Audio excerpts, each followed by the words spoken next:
अगर आपका बच्चा देर से चलता है, देर से बोलता है या उसकी लर्निंग एबिलिटी दूसरे बच्चों से मुख्तलिफ है, तो क्या इसके पीछे कोई जेनेटिक कॉज है या ये फिर सिर्फ सिंपल डेवलपमेंटल डिले का केस है? और सबसे अहम सवाल, क्या इस बच्चे को या आपको जेनेटिक टेस्टिंग की जरूरत है?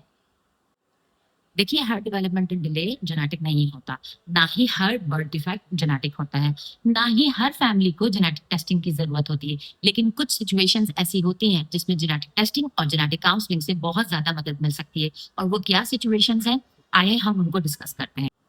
सबसे पहली सिचुएशन है, अगर बच्चा अपने डेवलपमेंटल माइलस्टोन देर से अचीव कर रहा है, जैसे कि उसने देर से बैठना शुरू किया, देर से चलना शुरू किया और अब वो देर से बोलना भी सीख रहा है, तो इसके पीछे वजह हो सकता है कि जेनेटिक्स हो।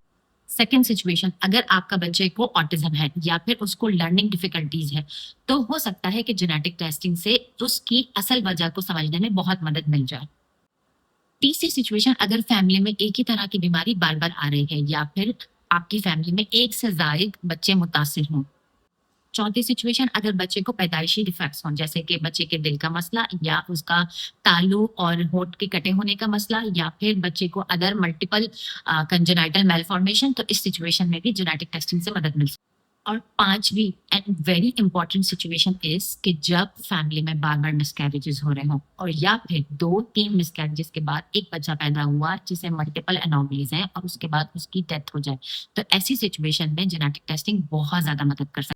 यहाँ एक बात समझना बहुत ज़रूरी है कि हेल्दी पेरेंट्स के यहाँ भी जेनेटिकली अफेक्टेड बच्चा पैदा हो सकता है, क्योंकि पेरेंट्स यूजुअली कैरियर्स होते हैं और वो डिजीज़ उनमें ज़ाहिर नहीं होती, मगर कभी-कभी वो बच्चों में ज़ाहिर होती है और बच्चे जेनेटिकली अफेक्टेड हो सकते हैं और बच्चों को जीनियाती बीमारी हो सकती है। समझने की और याद रखने की बात ये है कि हर शख्स के लिए जेनेटिक टेस्टिंग नहीं है। जेनेटिक टेस्टिंग से पहले प्री टेस्ट जेनेटिक काउंसलिंग बहुत इंपॉर्टेंट है।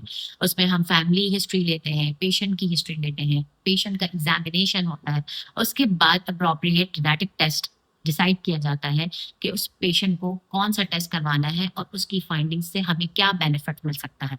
अगर आप या आपके बच्चे में इस तरह की कोई भी निशानी मौजूद हो, तो आपको क्लिनिकल जेनेटिसिस्ट से बहुत ज्यादा मदद मिल सकती है और उनसे मशवरा आपके लिए फायदेमंद साबित हो सकता है।